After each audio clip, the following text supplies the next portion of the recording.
Quando foi a última vez que você observou com atenção tudo ao seu redor antes de dar um único passo? Não em sentido figurado, literalmente. Para a maioria de nós, a resposta é simples: nunca. Mas existem lugares onde não fazer isso não é considerado um descuido, e sim uma escolha que pode ter consequências irreversíveis. Para entender o porquê, precisamos viajar até um dos territórios mais remotos e inacessíveis do planeta: a parte ocidental da Nova Guiné, em Papua, Indonésia. Aqui, a selva, os rios e os manguezais não são apenas uma paisagem. Eles formam um sistema vivo que se transforma constantemente, e ainda assim, existem 5 povos que aprenderam a se deslocar por esse ambiente sem margem para erros. Não vamos apenas conhecê-los. Também descobriremos como interpretam um mundo que, para nós, pareceria imprevisível. Porque aqui não é o território que muda. É a forma como você aprende a compreendê-lo. Se você quer descobrir como funciona uma mente capaz de ler sinais que a maioria das pessoas já não sabe perceber, acompanhe-nos. Porque, ao final desta jornada, não será apenas um grande predador que estará à sua espera, mas a ideia que conecta tudo o que você está prestes a ver. Acompanhe-nos nesta aventura e apoie o conteúdo com o seu comentário e a sua inscrição. Vamos começar. A primeira comunidade que visitaremos habita há milhares de anos o coração desta imensa selva. Eles vivem onde as árvores crescem tão próximas umas das outras que a luz do sol mal consegue tocar o solo, e compartilham seu ambiente com uma presença que nem sempre se deixa ver a tempo. Ela pode ser encontrada entre as raízes, sobre a terra úmida ou ao lado de um tronco caído. Não anuncia sua chegada. E quando finalmente você a percebe, muitas vezes ela já tomou sua decisão. Tem a capacidade de tirar a vida de um adulto e, ainda assim, essas comunidades não vivem tentando evitá-la o tempo todo. A verdadeira pergunta não é o que ela é, mas como conseguem interpretá-la antes que ela haja. São 6 horas da manhã e a selva já está acordada há horas. Um murmúrio contínuo e envolvente preenche o ambiente. Canto de aves, galhos que estalam, umidade suspensa no ar. Sons que se misturam sem parar. O solo cede mais do que aparenta. A luz demora a abrir caminho, filtrando-se pela vegetação em tons esverdeados. E as sombras deixam de ser simples sombras, para se tornarem espaços onde a visão perde detalhes. Estamos nas selvas do sul de Papua, Indonésia, uma das regiões menos acessíveis de toda a ilha. Aqui vive o povo Korowai, conhecido internacionalmente por construir suas moradias a dezenas de metros acima das árvores. No entanto, o que raramente é explicado sobre essa escolha não é a complexidade de sua construção, mas o motivo que a tornou necessária. Os Korowai não vivem nas alturas por uma questão estética nem simbólica. Eles fazem isso porque o solo desta selva nunca está completamente livre. As grandes serpentes constritoras que habitam esta região não se destacam pela rapidez, mas por sua extraordinária capacidade de esperar exatamente onde passam despercebidas. Não são animais que perseguem suas presas por longas distâncias. São especialistas em permanecer imóveis no local exato, onde mais cedo ou mais tarde algo acontecerá. E em uma selva densa, escura e carregada de umidade como esta, esse lugar costuma estar sobre o solo ou próximo aos caminhos naturais, por onde circulam pessoas e animais. Uma raiz, uma curva da trilha ou um tronco aparentemente inofensivo podem se transformar no esconderijo perfeito. Sua estratégia baseia-se na constrição. Elas não dependem de veneno, nem de grande velocidade. Quando uma dessas serpentes consegue envolver sua presa, aproveita cada expiração para aumentar um pouco mais a pressão. Não se trata de um confronto direto, como costumamos imaginar. É um processo silencioso e gradual, que, se não for interrompido a tempo, quase sempre termina favorecendo a serpente. O que torna essas serpentes especialmente difíceis de detectar em um ambiente como este é sua extraordinária capacidade de se fundir à paisagem. Suas escamas reproduzem com surpreendente precisão os jogos de luz e sombra criados pelas folhas úmidas sobre o solo da selva.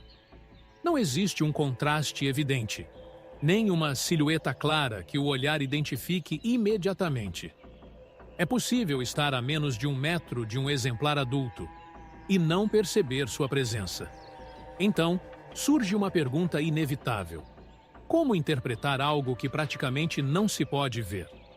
Os Korowai desenvolveram uma resposta que, vista de fora, poderia parecer apenas uma tradição cultural, mas que, observada de perto, revela um sofisticado sistema de alerta construído ao longo de gerações. O primeiro nível consiste em observar cuidadosamente o comportamento dos animais que compartilham esse ambiente. As aves que procuram alimento no chão da selva, especialmente certas espécies das áreas mais baixas, modificam suas rotinas quando uma serpente ativa está por perto. Elas deixam de descer normalmente, permanecem agrupadas em áreas mais elevadas e demonstram mudanças sutis, mas constantes. Para alguém treinado desde a infância para reconhecer esses padrões, essa informação é suficiente para tomar decisões e ajustar o caminho. Mover-se pela selva nunca é um ato automático. Não se avança olhando apenas para a frente. Caminha-se interpretando cada detalhe. As margens da trilha, os troncos caídos, os espaços entre raízes onde uma serpente pode permanecer imóvel por horas sem chamar atenção. Existem áreas onde a probabilidade de encontrar uma delas é maior. As margens de águas tranquilas, os limites das clareiras onde a temperatura é ligeiramente mais quente, são lugares percorridos de maneira diferente, com uma atenção ainda mais cuidadosa. As moradias construídas sobre as árvores não são apenas abrigos. Elas representam a expressão mais visível de uma estratégia de gestão de riscos que demonstrou sua eficácia ao longo de gerações. A ideia é simples: reduzir ao mínimo o tempo de exposição no solo. E existe um aspecto adicional que é especialmente revelador. Essas grandes serpentes não são vistas apenas como um perigo potencial. Elas também fazem parte dos recursos alimentares da comunidade. Os Korowai as caçam, mas não de forma impulsiva nem improvisada. Fazem isso a partir de um profundo conhecimento do ambiente. Identificam rastros, escolhem o momento adequado e agem com uma precisão que só pode ser desenvolvida quando se conhece tão bem um animal que é possível antecipar seus movimentos. O mesmo ser que pode representar um risco também pode se tornar alimento se você souber interpretá-lo corretamente. Nossa resposta provavelmente teria sido diferente. Separar completamente o espaço humano do espaço natural, ou tentar eliminar a presença da espécie nas áreas habitadas. Para os Korowai, porém, essa divisão não existe, e eles também não precisam dela. Eles preservaram uma habilidade que muitos de nós deixamos para trás: a capacidade de ler o ambiente com atenção suficiente para evitar que um encontro se transforme em uma situação crítica. Aqui, a sobrevivência não depende apenas da altura de uma moradia, mas de compreender o que acontece sob seus pés antes de dar o próximo passo. E se até este momento você já começou a repensar o que realmente significa o perigo, o que vem a seguir leva esta história a outro nível. Deixamos para trás a densidade da selva interior e seguimos para o norte e o oeste, onde as árvores começam a se afastar umas das outras e a terra firme parece desaparecer pouco a pouco entre manguezais e canais. Aqui, o perigo já não espera entre raízes ou troncos caídos. Ele se encontra sob a superfície, oculto em um ambiente onde é impossível saber com certeza o que realmente existe sob a água, porque em um lugar como este, o risco raramente se anuncia. Ele só precisa que você entre em seu território. O calor não é sentido como uma chama que queima, mas como uma presença constante que envolve tudo. É úmido, pesado e persistente. Não vem apenas do sol, mas também da água que impregna cada canto da paisagem. O ar tem cheiro de lama, de sal e de matéria orgânica acumulada ao longo de gerações. Um aroma difícil de descrever e ainda mais difícil de esquecer. Os sons também parecem se comportar de maneira diferente. Ao longe, escuta-se o som seco de um remo golpeando a água, sinal de que alguém está por perto, embora permaneça fora de vista. Sob a embarcação, o rio mantém um murmúrio contínuo e profundo, como se respirasse lentamente, e a superfície quase não oferece informações. Não reflete o céu, nem permite ver o próprio rosto. Apenas mostra uma extensão escura e tranquila, um marrom profundo que parece absorver tudo. Estamos no delta dos Asmat, na costa sudoeste da parte indonésia da Nova Guiné. Um complexo labirinto de manguezais, rios e canais, onde a água doce e a água salgada coexistem em proporções que mudam constantemente com as marés. Aqui, as marés não são um fenômeno distante, nem uma simples curiosidade costeira. Durante a maré alta, especialmente na estação chuvosa, a água salgada pode avançar vários quilômetros para o interior, transformando o que durante algumas horas parecia um rio em uma extensão do mar. Não existe uma fronteira fixa entre esses dois mundos. O território muda de forma 2 vezes por dia, redefinindo-se repetidamente. Nesse ambiente vive o povo Asmat, distribuído em numerosas aldeias construídas sobre palafitas ou estabelecidas às margens dos rios. A razão é simples. Em grande parte desta região, não existe um solo seco e estável onde seja possível se estabelecer. Para eles, a água não representa um perigo ocasional. É o cenário onde toda a vida cotidiana acontece. É a rota que conecta as aldeias, a fonte de recursos, o espaço de trabalho e o caminho percorrido todos os dias. Eles não podem evitá-la. Por isso passam gerações aprendendo a compreendê-la. E dentro dessa mesma rede de rios, estuários e manguezais, habita o Crocodylus porosus, conhecido como crocodilo marinho. Trata-se do maior réptil vivo do planeta. Os machos adultos podem ultrapassar 6 metros de comprimento e atingir pesos superiores a 1.000 quilogramas. Sua presença está amplamente documentada nos rios, estuários e manguezais do sul da Nova Guiné, incluindo os sistemas fluviais utilizados pelos Asmat. Não é um visitante ocasional. Ele compartilha o mesmo território que essa comunidade utiliza diariamente. Percorre os mesmos canais, permanece próximo das mesmas margens e conhece cada curva do rio, tão bem quanto aqueles que vivem aqui há gerações. Mas o que realmente define a relação entre os Asmat e esse ambiente é que ambos existem dentro de um sistema que nunca permanece igual. Um território em constante transformação, onde cada maré modifica as regras. O crocodilo marinho possui uma vantagem extraordinária em uma paisagem como esta. Pode permanecer imóvel durante horas, deixando apenas os olhos e as narinas acima da superfície. Em águas escuras e lentas como as do delta, essa pequena silhueta é quase impossível de detectar. Ele não precisa perseguir ativamente nada. Também não reage de forma impulsiva a cada movimento ao seu redor. Simplesmente espera. Permanece exatamente no lugar certo, sem emitir sinais, sem alterar o ambiente e sem revelar sua presença, até que o momento adequado chegue. E quando finalmente age, tudo acontece em apenas um instante. Quantas vezes por dia você estaria disposto a entrar em uma água onde não consegue ver o que existe sob a superfície? Para essa comunidade, não se trata de uma pergunta hipotética. É a realidade permanente do ambiente em que vivem. A resposta que desenvolveram não se baseia no medo, mas em aceitar essa incerteza como uma condição constante que precisa ser compreendida e administrada. O primeiro princípio é simples: observar antes de entrar. Sempre, sem exceções. Pequenas alterações no reflexo da água. Bolhas que não seguem o comportamento habitual da corrente.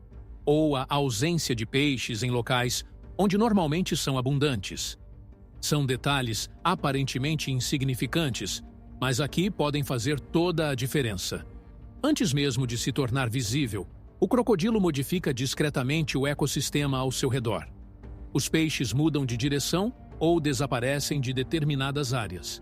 A tranquilidade da água parece diferente, como se toda a paisagem reagisse a uma presença invisível. É exatamente isso que eles aprendem a interpretar. Não procuram detectar o animal diretamente, mas os rastros que sua presença deixa em tudo ao redor. Entrar na água sozinho nem sequer faz parte das opções consideradas por esta comunidade. A razão não é que várias pessoas representem uma barreira para o crocodilo. A verdadeira vantagem está na observação. Da margem, é possível perceber sinais que seriam impossíveis de identificar estando dentro da água. A opacidade característica do delta elimina quase completamente a visibilidade abaixo da superfície. No entanto, a partir de terra firme, com experiência suficiente e do ângulo correto, certas alterações na água permitem detectar movimentos que, de outra forma, passariam despercebidos. A observação do comportamento dos pequenos peixes também faz parte desse sistema de leitura do ambiente. As espécies que habitam o delta reagem de forma coordenada à presença de grandes predadores. Quando um cardume muda de direção de forma brusca e sincronizada em direção à superfície ou à margem, sem uma causa evidente, isso é interpretado como um sinal. Não é uma confirmação absoluta, é informação. Mais uma peça que se soma a outras observações e que, em conjunto, ajuda a tomar decisões mais seguras.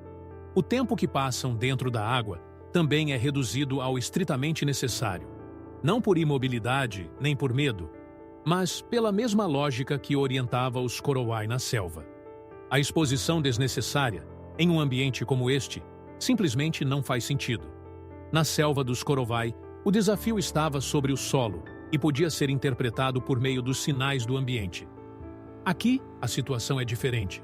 Não existe uma maneira de saber com total certeza se o perigo está presente em um local específico e em um determinado momento.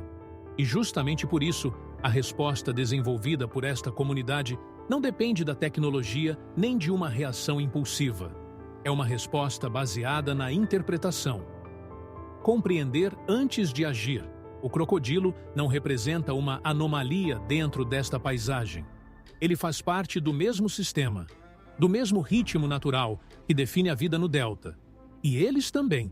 Por isso, a chave nunca foi eliminar sua presença nem tentar escapar completamente dela.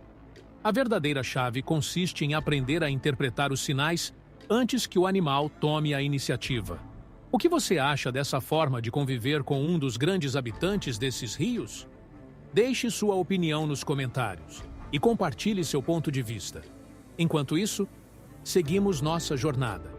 Deixamos o delta para trás e começamos a avançar em direção ao coração montanhoso da ilha. A paisagem muda completamente. Os manguezais desaparecem lentamente do horizonte. Em seu lugar surgem montanhas, vales abertos e extensões onde a visão pode alcançar grandes distâncias. Pela primeira vez em muito tempo, o horizonte volta a existir. Parece um lugar onde tudo pode ser visto chegando de longe. Mas essa impressão é enganosa. Aqui, o desafio já não surge da água, nem permanece oculto entre os galhos. Aqui ele emerge do próprio solo e pode avançar com tanta velocidade que, quando sua mente tenta compreender o que está acontecendo, já está perto demais. O amanhecer no vale chega envolto em neblina. Mas não é a neblina densa das terras baixas, carregada de umidade e aromas vegetais, que parecem permanecer suspensos no ar. Esta é diferente, mais leve, mais fria, deslizando lentamente pelas encostas das montanhas até se acomodar no fundo do vale, onde permanece em silêncio até que os primeiros raios de sol comecem a dissipá-la. A temperatura, nesta altitude entre 1.500 e 1.600 metros acima do nível do mar, marca uma diferença evidente em relação a tudo o que vimos até agora. O ar é mais seco, o terreno mais firme, e os sons se propagam de uma forma diferente, espalhando-se pelos espaços abertos das montanhas. Estamos no Vale de Baliem, no coração montanhoso da parte indonésia da Nova Guiné. Aqui vive o povo Dani, uma das comunidades mais conhecidas da ilha, com uma população estimada em mais de 217 pessoas, distribuídas entre aldeias, que se estendem ao longo do vale e das montanhas que o cercam. Sua economia tradicional é sustentada pelo cultivo de taro e batata doce, pela criação de porcos e pelo aproveitamento dos recursos oferecidos por essa paisagem de altitude.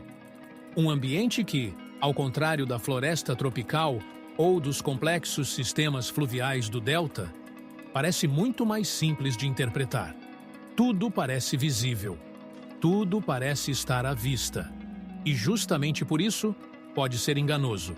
Porque nessas montanhas vivem javalis capazes de avançar para a frente sem sinais evidentes.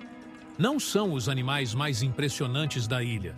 Não possuem o tamanho imponente do crocodilo marinho, nem o caráter enigmático das grandes serpentes da floresta. Ainda assim, aqui representam um dos desafios mais diretos. Seu comportamento é diferente. Eles normalmente não demonstram sinais fáceis de reconhecer antes de reagir. Também não emitem sons que permitam antecipar com clareza o que está prestes a acontecer. E quando um exemplar adulto decide avançar com força, a distância entre o animal e aquilo que chamou sua atenção desaparece em questão de segundos. Os machos maiores podem atingir velocidades entre 40 e 50 km por hora em percursos curtos. Suas presas, que em alguns indivíduos ultrapassam 10 centímetros de comprimento, são projetadas para causar um enorme impacto sobre tudo o que encontram pelo caminho. Em uma situação assim, alguém sem experiência mal dispõe de tempo para analisar o que está acontecendo. Não há espaço para improvisação. A única vantagem real consiste em ter interpretado os sinais do ambiente antes que o problema apareça. E é exatamente isso que torna esse animal uma peça tão interessante dentro do contexto do Vale de Baliem. Nos territórios dos Korovai e dos Asmat, a dificuldade estava no fato de que o ambiente ocultava constantemente as informações. A vegetação densa ou as águas turvas impediam uma observação clara. Aqui acontece o contrário. O vale é amplo, aberto, permite observar grandes distâncias, e essa sensação de controle pode gerar uma confiança excessiva. Uma confiança que, em determinadas circunstâncias, se transforma no maior erro possível. Os Dani conhecem bem essa realidade. Por isso, uma parte fundamental de seu conhecimento tradicional baseia-se na interpretação de rastros. As pegadas que esses animais deixam no solo contam uma história precisa para quem sabe interpretá-las. A profundidade das marcas oferece informações sobre o peso do animal e sobre a intensidade com que ele se deslocou. As bordas da pegada permitem estimar quanto tempo passou desde que ela foi deixada, e a direção do trajeto fornece pistas sobre seu comportamento recente. Quando as marcas aparecem profundas, desordenadas e seguem trajetórias irregulares, geralmente indicam a presença de um animal inquieto ou agitado, e um animal agitado deslocando-se ativamente por terreno aberto representa um dos cenários que exigem maior atenção. Porque, em uma paisagem sem obstáculos significativos, a velocidade encontra um caminho livre para se desenvolver. E quando isso acontece, a diferença entre perceber a tempo ou perceber tarde demais pode se reduzir a apenas alguns segundos. A gestão dos limites entre as áreas de cultivo e a vegetação natural constitui outro dos pilares fundamentais desse conhecimento. São justamente essas faixas de transição, onde os campos agrícolas encontram áreas de vegetação mais densa, que apresentam a maior probabilidade de encontros com esses animais. Os Dani organizam grande parte de suas atividades tendo esses espaços sempre em mente. Ajustam os horários de trabalho de acordo com os períodos do dia em que o movimento dos animais costuma ser mais frequente, especialmente nas primeiras horas da manhã e no final da tarde, quando a luz começa a mudar. Quando surgem sinais que indicam uma possível situação de risco. A resposta também não é improvisada. O grupo não para abruptamente nem recua, seguindo uma única direção. Ele se dispersa lateralmente.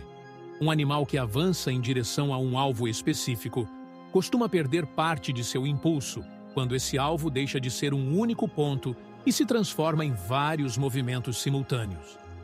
Essa fragmentação visual altera sua trajetória e reduz as chances de que continue avançando da mesma maneira. Mas, como já vimos em outras comunidades desta ilha, a relação com esses animais vai muito além da simples prevenção. Eles também fazem parte dos recursos alimentares do povo Dani. A caça existe. No entanto, não se baseia na força nem na improvisação. Ela se apoia no conhecimento, na capacidade de interpretar rastros, escolher o momento adequado e agir em grupo com uma coordenação que exige exatamente o mesmo nível de compreensão do animal que é necessário para evitar um encontro problemático. O animal é o mesmo. O que muda é a forma como se interpreta a informação que ele deixa pelo caminho. E talvez aí esteja uma das diferenças mais interessantes entre a maneira deles compreenderem o ambiente e a nossa. Não se trata de tecnologia, trata-se de atenção. Nós delegamos grande parte da gestão dos riscos a ferramentas externas. Eles a carregam incorporada à observação cotidiana do território. Até agora, percorremos 3 comunidades, 3 paisagens completamente diferentes e 3 maneiras distintas de se antecipar aquilo que poderia se transformar em um problema. Em todos os casos, a compreensão vem antes da reação. Primeiro se interpreta, depois se age. E se você chegou até aqui, já faz parte daqueles que entendem que esta história nunca tratou apenas de enxergar. Tratou de aprender a interpretar. Se você ainda não fez isso, este é um ótimo momento para se inscrever no canal e nos acompanhar nas próximas jornadas. Porque o que vem a seguir é diferente de tudo o que vimos até agora. Desta vez, o desafio não consiste em algo escondido entre a vegetação nem sob a água. Você o tem diante de si, ele está ali. E ainda assim, você pode não perceber o que realmente é. Continuamos nossa viagem rumo ao norte, e o próximo cenário colocará à prova tudo o que você acreditava ter compreendido. Aqui, a luz aparece antes mesmo do amanhecer. Ela não surge diretamente do sol, mas da água. Uma claridade suave e difusa se espalha sobre a superfície, refletindo o céu antes que o dia desperte completamente. O mar é tão transparente que os recifes parecem estar a apenas alguns metros de distância. Dá a sensação de que bastaria estender a mão para alcançá-los, embora, na realidade, estejam muito mais abaixo. Tudo parece próximo, acessível, tranquilo, quase inofensivo. Estamos na ilha de Biak, ao norte de Papua, Indonésia, em frente à baía de Cenderawasih. Aqui vive o povo Biak, uma comunidade que há gerações aprende a se deslocar por esse ambiente marinho e a interpretar sinais que, para muitos, passariam completamente despercebidos. E é precisamente aqui que surge um dos habitantes mais discretos do Indo-Pacífico, as águas-vivas caixa. Diversas espécies desse grupo foram registradas em águas tropicais de toda a região Indo-Pacífica, incluindo diferentes áreas da Indonésia.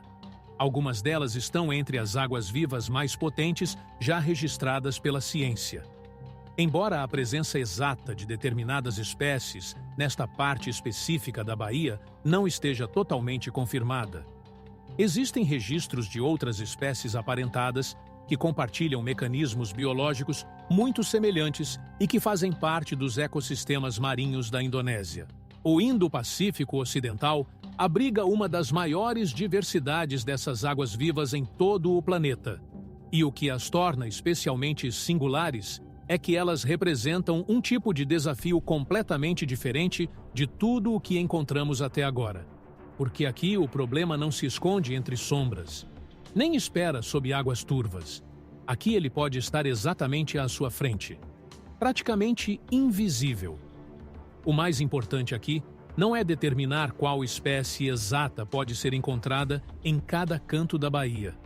O importante é compreender que todas compartilham o mesmo princípio. O cérebro humano raramente as identifica como uma possível ameaça, e a razão é surpreendentemente simples. Elas não têm a aparência que associamos ao perigo. São quase transparentes. Suas campânulas podem medir desde apenas alguns centímetros até cerca de 30, dependendo da espécie e do estágio de desenvolvimento. Seus tentáculos, praticamente invisíveis sob a água, são cobertos por milhões de células especializadas capazes de liberar substâncias defensivas ao menor contato. Sem experiência prévia, a maioria das pessoas as interpreta de uma forma muito diferente. Elas são percebidas como algo elegante, delicado, até mesmo bonito, e justamente por isso, inofensivo. Não exibem dentes, não adotam posturas intimidantes, não produzem nenhum daqueles sinais evidentes que nosso cérebro costuma associar ao risco. São apenas formas translúcidas, deslocando-se lentamente entre os reflexos do mar, quase como se fizessem parte da própria paisagem. Mas a história não termina aí, porque nestas mesmas águas existe outro habitante que leva essa ideia ainda mais longe. Trata-se do caracol cone, conhecido cientificamente como Conus geographus. À primeira vista, ele parece completamente inofensivo. É um molusco protegido por uma concha de 5 a 15 centímetros, decorada com tons quentes que combinam marrons, brancos e nuances alaranjadas. Habita entre as rochas e os recifes do Indo-Pacífico e está amplamente documentado nas águas da Indonésia. Para uma pessoa sem conhecimentos específicos, ele parece exatamente o que aparenta ser: uma concha chamativa. Um daqueles objetos naturais que muitos visitantes recolhem durante seus passeios por praias tropicais. No entanto, a realidade é muito mais complexa. Esse animal pode estender a partir do próprio corpo uma estrutura especializada semelhante a um pequeno arpão. E pode fazer isso mesmo quando parece estar imóvel dentro de sua concha. Essa estrutura é capaz de perfurar a pele humana e liberar compostos biológicos desenvolvidos para imobilizar suas presas. O mais impressionante não é sua aparência. É o contraste entre o que parece ser e o que realmente é. E é justamente por isso que a forma como essa comunidade aprendeu a se relacionar com o ambiente é tão relevante. A regra que desenvolveram diante de ameaças como essa parece extraordinariamente simples. Não tocar naquilo que você não reconhece com certeza. À primeira vista, isso pode parecer uma recomendação básica, mas, quando analisada com atenção, revela uma forma de pensamento muito mais profunda. Porque a regra não diz, não toque no que é perigoso. Ela diz algo muito diferente. Não toque no que é desconhecido. A diferença é enorme. A primeira ideia pressupõe que você já sabe identificar todos os riscos possíveis. A segunda aceita uma realidade muito mais complexa. Reconhece que o conhecimento nunca é completo e que sempre existirão elementos que ainda não compreendemos totalmente. Por isso, a precaução se torna o ponto de partida, não a exceção. O conhecimento marinho preservado por essa comunidade funciona como um catálogo vivo construído ao longo de gerações. Um sistema de aprendizado coletivo que permite distinguir quais organismos dos recifes podem ser manipulados com segurança e quais exigem uma distância maior. Quais formas de vida aparecem habitualmente nas zonas entre marés? Quais possuem mecanismos de defesa? E quais fazem parte dos recursos que podem ser utilizados? Não se trata de informação escrita em livros. É experiência acumulada, observação transmitida de uma geração para a seguinte. E talvez isso nos conduza a uma das conclusões mais interessantes de toda esta jornada. Em alguns casos, o problema não é não enxergar o perigo. O problema é olhar diretamente para ele e compreendê-lo de forma equivocada. E, de todas as lições que encontramos até agora, essa pode ser a mais inquietante de todas. O que vem agora atua sobre uma ideia que a maioria de nós considera garantida: a capacidade de reconhecer um perigo quando o temos bem diante de nós. Deixamos para trás as águas cristalinas do norte e seguimos em direção ao último território desta jornada. Aqui, o grande habitante do ambiente não se esconde nas alturas, nem depende de passar completamente despercebido. Ele é visível, é real, e passou milhões de anos aperfeiçoando uma única estratégia. Não se baseia na velocidade, não depende de veneno, tampouco de uma camuflagem perfeita. Sua especialidade é a espera, porque neste lugar o perigo não precisa se esconder. Ele só precisa que alguém baixe a guarda por um instante. Observe a paisagem. Não existe um horizonte aberto. Existe apenas a próxima curva do rio, a próxima volta. E, em águas como estas, aquilo que você não consegue ver costuma ser muito mais importante do que aquilo que está diante de seus olhos. Estamos na região costeira e fluvial de Mímica, no sul de Papua, Indonésia. Uma extensa área onde os rios descem das montanhas centrais, reduzem sua velocidade, alargam-se gradualmente e acabam se dispersando entre pântanos e manguezais, antes de alcançar as águas do mar de Arafura. Aqui, as fronteiras nunca são completamente definidas. A terra e a água mudam de posição constantemente. Misturam-se, transformam-se e redefinem o território dia após dia. Nesta região, vive o povo Camoro, uma comunidade indígena cuja história esteve ligada durante gerações aos rios, aos pântanos e à costa. Eles pescam, navegam, coletam recursos entre os manguezais. Para eles, a água não representa uma barreira. Ela é o principal cenário da vida cotidiana. E dentro desse mesmo ambiente, habita um dos grandes predadores do Indo-Pacífico, o crocodilo marinho, Crocodilus porosus, o maior réptil existente na atualidade. Os machos adultos podem ultrapassar 6 metros de comprimento e atingir pesos superiores a 1 tonelada. Sua presença está amplamente documentada em rios, estuários, manguezais e áreas costeiras de toda a região Indo-Pacífica. E o sul da Nova Guiné faz parte de sua área histórica de distribuição. Não se trata de um visitante ocasional. Ele faz parte permanente deste ecossistema. Compartilha os mesmos rios, os mesmos canais e as mesmas margens que os Camoro utilizam todos os dias. No entanto, seu tamanho não é o aspecto mais impressionante quando se analisa essa relação. O que realmente o transforma em um desafio tão complexo é outra característica: sua extraordinária capacidade de estar presente, sem parecer estar. Em águas escuras e lentas como estas, um crocodilo pode permanecer imóvel por longos períodos, deixando visíveis apenas os olhos e as narinas. Nada mais. E isso é suficiente para torná-lo quase indistinguível do ambiente. Ele não percorre constantemente o rio em busca de oportunidades. Não precisa fazer isso. Permanece no lugar certo. Observa. Espera. E quando decide agir, tudo acontece sem qualquer transição aparente. Não existe um aviso evidente. Não existe uma margem clara entre detectá-lo e compreender que ele está ali. Por isso, os Camoro não tentam evitar o rio. A vida deles depende dele. O que fazem é aprender a interpretá-lo antes de entrar. A observação da superfície da água não é uma medida ocasional, nem uma recomendação secundária. É o primeiro passo. Sempre, sem exceção. Antes de qualquer atividade, vêm os minutos de observação.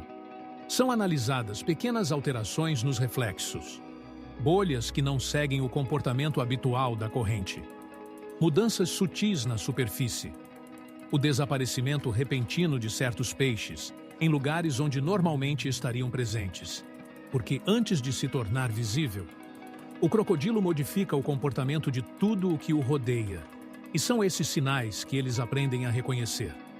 Não procuram diretamente o animal, leem as consequências de sua presença. Também por esse motivo, os pontos de acesso à água raramente são escolhidos ao acaso. Muitos deles são utilizados há gerações. São lugares conhecidos, observados durante décadas, espaços onde a visibilidade é melhor e onde as margens permitem analisar o ambiente antes de agir. Cada acesso acumula experiência. Cada ponto possui uma história. E justamente por isso, entrar na água por um local desconhecido sem ter dedicado tempo para observá-lo simplesmente não é uma opção considerada. O tempo que os Camoro passam dentro da água é limitado ao estritamente necessário, não por medo nem por imobilidade, mas seguindo a mesma lógica que vimos se repetir inúmeras vezes ao longo desta jornada. Em um ambiente como este, a exposição desnecessária não traz vantagens. É simplesmente uma má decisão. A resposta dos Camoro nunca consistiu em se afastar do ambiente que os cerca. Sua estratégia sempre foi compreendê-lo com profundidade suficiente para reduzir ao mínimo os momentos de vulnerabilidade. Eles não trabalham com certezas absolutas. Trabalham com probabilidades, com observação, com experiência acumulada, com a capacidade de interpretar sinais que, para a maioria de nós, passariam completamente despercebidos. E assim chegamos ao final da nossa jornada. 5 formas diferentes de conviver com desafios naturais na metade ocidental da Nova Guiné. 5 paisagens, 5 povos, 5 maneiras de compreender o mundo. Na floresta dos Korowai, o desafio podia permanecer oculto durante horas sem ser detectado.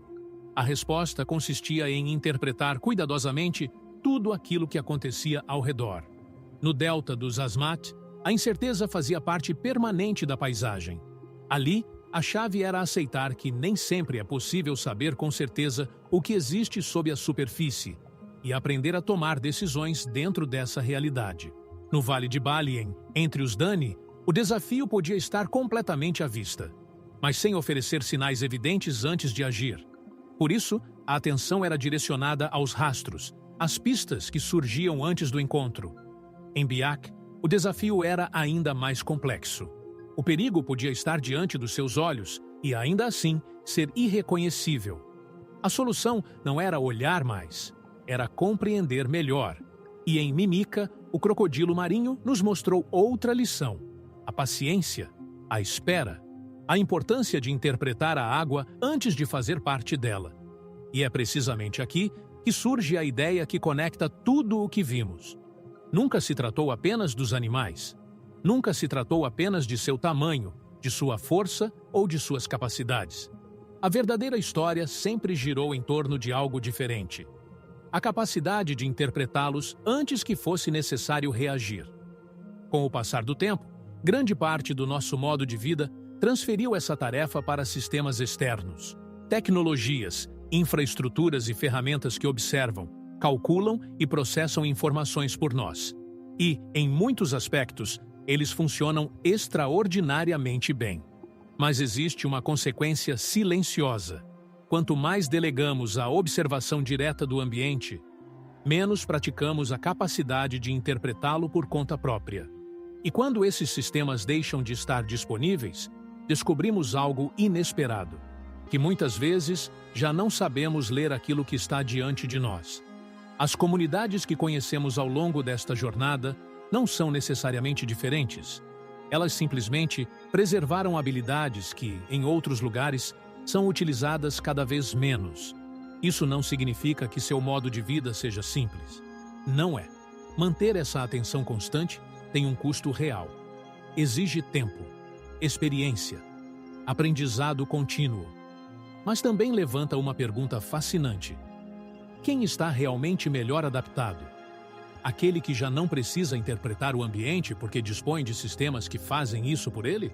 Ou aquele que não pode se permitir deixar de observá-lo nem por um instante? Talvez a resposta não esteja em nenhum dos extremos. Talvez a verdadeira adaptação consista em algo mais complexo: saber quando confiar nas ferramentas que construímos. E saber também quando é necessário parar, observar e voltar a interpretar o mundo com os próprios olhos. Se você gostou desta jornada, acompanhe-nos nos próximos documentários, inscrevendo-se no canal e compartilhando sua opinião nos comentários. Porque cada paisagem guarda uma história diferente e algumas das mais surpreendentes ainda estão por ser descobertas.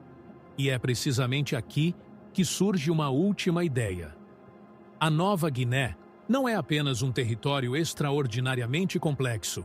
Em muitos aspectos, continua sendo um lugar que ainda estamos aprendendo a compreender, com mais de 20.000 espécies de plantas e mais de 700 espécies de aves registradas. Ela está entre os ecossistemas com maior diversidade biológica do planeta. E, ainda assim, Uma parte importante das formas de vida que habitam esta ilha ainda não foi estudada em profundidade.